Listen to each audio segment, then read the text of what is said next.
Director of Process and Origination, Brent Hilscher, joining us, and we are unpacking mining regulations and optimizations. Later in the show, I'm going to have Brent explain how new technology impacts mine economics. Hello, Brent. Welcome to Crowns and Specials. Good Thanks for having me. Yeah, we're going to cover some important ground. Definitely, yeah. We're going to talk about the regulations in mining. And we're going to focus mostly on the Canadian market. We're going to move a little bit global later. But let's start off with, what are the Canadian regulations in the mining industry? So 43-101, it's the regulation that determines what's in scoping studies, feasibilities, pre-feasibilities, everything. What can be made public, press releases. It's very prescriptive. It tells you what to do, how to do it. And it's one of the world's best regulations. Yeah. So for the novice, it's not a form you fill out. This is a set of regulations outlined by the government that the mines have to follow. Exactly. Yeah. Anyone designing a mine or putting out any information on mines to be needs to follow these regulations. Yeah. Or operating mines as well. Is that correct? Yes, in many cases. Right. Yeah. And so why did the government bring in the 43-101 regulations? So back in '97, there was something called BRIEX, and most of us will still remember that. It was a very big deal for the stock market, and no one wants that to happen again. So to help improve the reputation of Canadian mining companies, give them credibility in the international and domestic markets, the government brought in the 43-101, which is very strict, and now we're pretty confident there's never going to be another BRIEX, because companies that have sort of tried things like that got shut down right away. 43-101 regulations snapped in, everything got stopped. So it's a very good system. So a specific event actually led to them designing all these regulations. Now, of course, it's a big industry, especially in Canada. So when you're looking at it, how effective has it actually been implementing it into the market? Well, we haven't had another BRIEX, so pretty good. So there's a success? And the little scandals we have had have been very minor. Nothing that has rocked the stock market. So I'd say they've been extremely effective. Right. And then, so you look at a company like, again, they're a global company, DRA, but they're heavy in the Canadian market. Yep. And so what is sort of their role in this whole process within these regulations? Right. So we'll do the very first studies, geology heavy studies, and 43-101 compliance. So we'll take care of those. Then we'll do pre-feasibility studies, feasibility studies, and that's the main 43-101 area. Then we'll move on to detailed design. We do construction management, take care of all of that. And in some cases, we'll even run operations. So yeah, we cover the entire spectrum. So you're going right from start to maintain the production. Yeah, yeah. And then the compliance that regulations that are in place, so you can basically put all all the requirements, you can implement them into the system from day one right up until production. Exactly. And then produce because you said something interesting that I didn't quite understand when I was first learning about the 43-101. Mm-hmm. I didn't realize it was anything. Is it even press releases and everything? Yeah, it covers a wide range of things. Anything that can affect a company's stock. Right. Press releases, things CEOs say in public can all be considered part of that. Yeah. So when a company like DRA is then managing that all the way through, obviously that is easier to align everything because they have all that data, all that information right from the ground up. Yeah. That's and we also have mining folks and geologists on staff. So we're not just process people like me. We've got everyone. Everyone for the different parts. Sections. Yeah. Right. So to dig a little bit deeper, how does DRA optimize the 43-101, the compliant report? What are they actually doing to optimize that? So most of the optimization is focused on economics. How do you get the rate of return as high as possible, improve the net present value, things like that. So we'll look at modular construction for big projects. We'll look at plug and play modular design for small projects where equipment is brought in on trucks and just plugged in. we'll look at ore sorting in a big way. If you're able to reject half of the ore, which many places are, reject the waste rock. It doesn't have any value. Replace it with rock that does have value. Well, now your revenue is doubled. That's going to take projects from 20% ROI and bump it up to 30%. And then also, of course, there's dense media separation. We have some of the world's leading experts in that, which is very similar to ore sorting. Right. So these are all the processes that for one, they need to be compliant, but they also comply with delivering. Or you want to bring in some new ideas whenever possible. They have to be 4301 compliant, so you've got to do the studies and the lab work to back these new ideas up. But you also want to make the project as economic as possible within the regulations. Right. And so what kind? You touched on it a little bit because you said it goes from 20% to 30%. As an example, yeah. As an example, but what kind of impact has, some of this technology like ore sorting, yeah. What kind of impact does it actually have on the industry? Like, let's do it in a couple stages. 50 years ago compared to now, 10 years ago compared to now, what kind of impact are we actually seeing in a tangible way? 50 years ago, computer technology was 50 years time, so there was only so much you could do with these computers. So a lot of the sensors were looking for things like brightness, dark rocks and light rocks. Right. 10 years ago, we had already developed X-ray transmission, X-ray fluorescence, and phosphorescence, all the different technologies we have now, electromagnetic and such. And they were starting to get into larger capacities, 50 tons per hour, 100 tons per hour. Some of these machines now are 200 tons per hour. So now we're really at the stage where almost any size mine can put in particle sorting. And bulk sorting, literally any size mine could put that in. Escondida can put that in. And there's no limit on the tonnage for that. Right. So a company the size of a DRA, they have to be looking at they have to be continually updating themselves on this technology, what's coming in, what fits with any particular mine, because it's not a one size fits all. Yeah. So that's when you get, and I want to zoom out a little bit because we've kind of looked at that. 43101 is a Canadian regulation. Yes. But there is a global regulation. There's global regulations that are different in each country. Mm-hmm.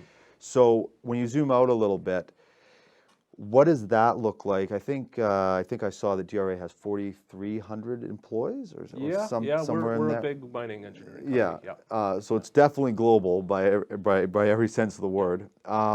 So what are those regulations? Are they fairly consistent, or do they change a lot throughout the country? It changes a fair bit. Australia is very similar to ours, very strict regulations. There's quite a few differences, but generally similar. South Africa, also fairly strict, which is good. Some places less so. But yeah, we've got specialists in basically every country who can write reports for any market. So big in Africa, South America, Australia, North America now, and every country you want to be careful that you make sure you comply with their exact regulations. Well, to dig in a little bit deeper to that, though, if you're a Canadian company mining down in South America, how did those regulations work? So you're Canadian, so you have to, because you're Canadian listed, you're subject to those regulations. Right. There may be extra regulations your specific mines are tasked with, but they're probably not market regulated unless you're traded on a second market, in which case you've got to comply with both markets. Right. So I guess what you just said, just to basically pare it back to it, you're always following your country's regulations, but they may have less regulations, but you're still working with these guidelines. Because you're traded in Canada. Yeah. Or you may have more if they are more strict. Is that a global thing as well? Does that count for an Australian company as well? Is it all the same system? An Australian company mining in South America? I would think so, because it's a stock exchange issue. You don't want someone saying they found 1 trillion tons of gold in another country to scam your stock market. So every country makes sure their markets are secure. Yeah.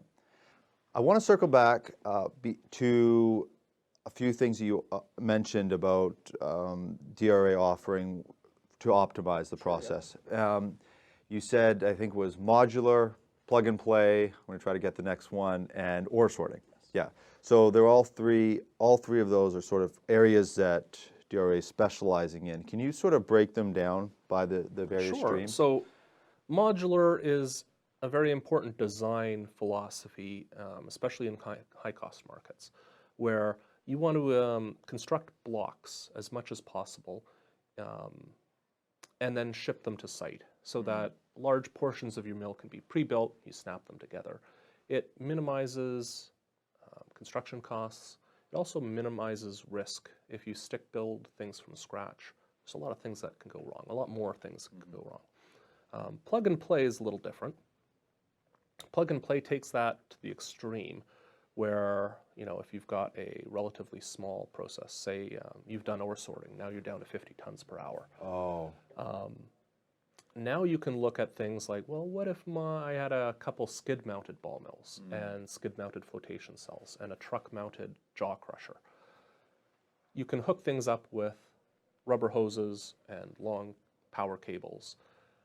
Your commissioning time is extremely short. Your labor is very low, and your chance of having a much longer commissioning time is diminished. It also, of course, saves on capital. It saves on all sorts of things. So that's something we'll look at for the smaller projects, underground operations and things like that. Right. Would you say, like, modular now, that's sort of I mean, that's just common practice? Yeah, that's established. Everyone does modular.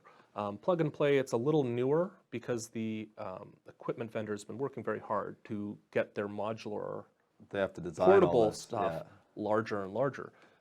There's been advancements in materials and structural design and things like that. Also, they had to learn that there is a demand. So, you know, before a modular ball mill might do 5 or 10 tons per hour, now it's up in the 30s, depending on your work index. And Yeah.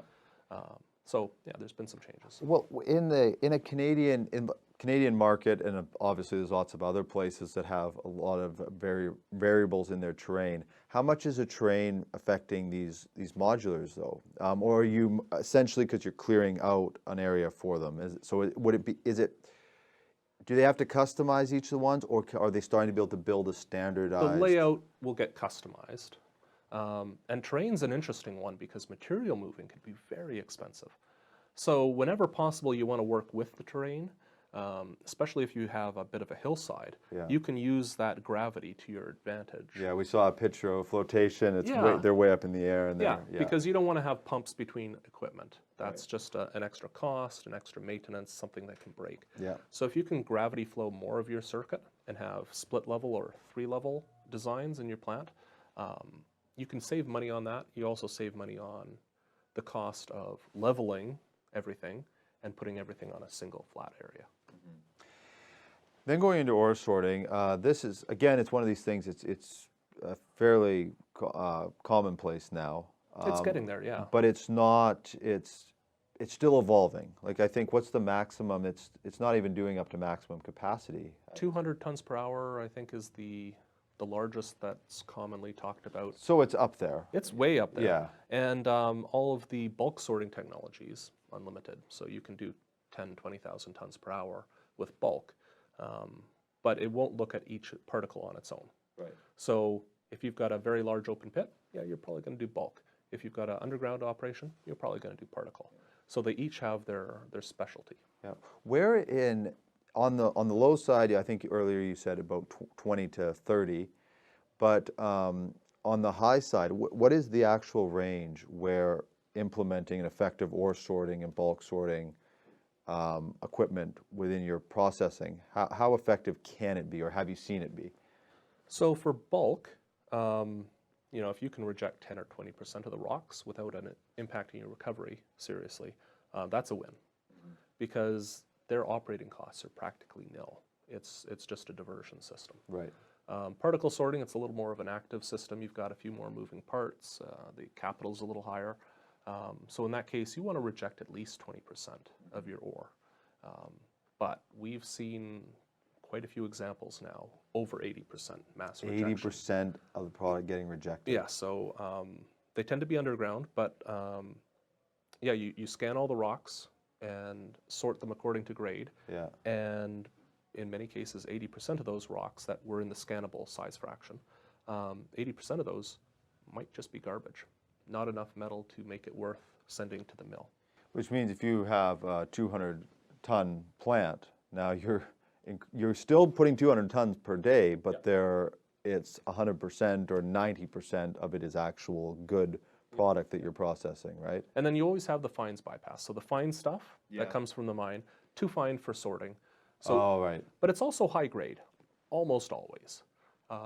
I've seen a few operations where it was actually a bit lower, but that's very rare. Usually your fines are high grade, so you send it straight to the mill. Right, yeah. So you're just eliminating the heavy, bulky... Yeah, we'll take the larger pebbles and rocks and scan them to see, okay, what's really worth sending to the mill. Yeah. I want to wrap up with, obviously, we're talking about DRA Global. There's going to be a lot of people watching Canada, some in the U.S. Your operations are in Australia, South Africa, North America, everywhere. Everywhere.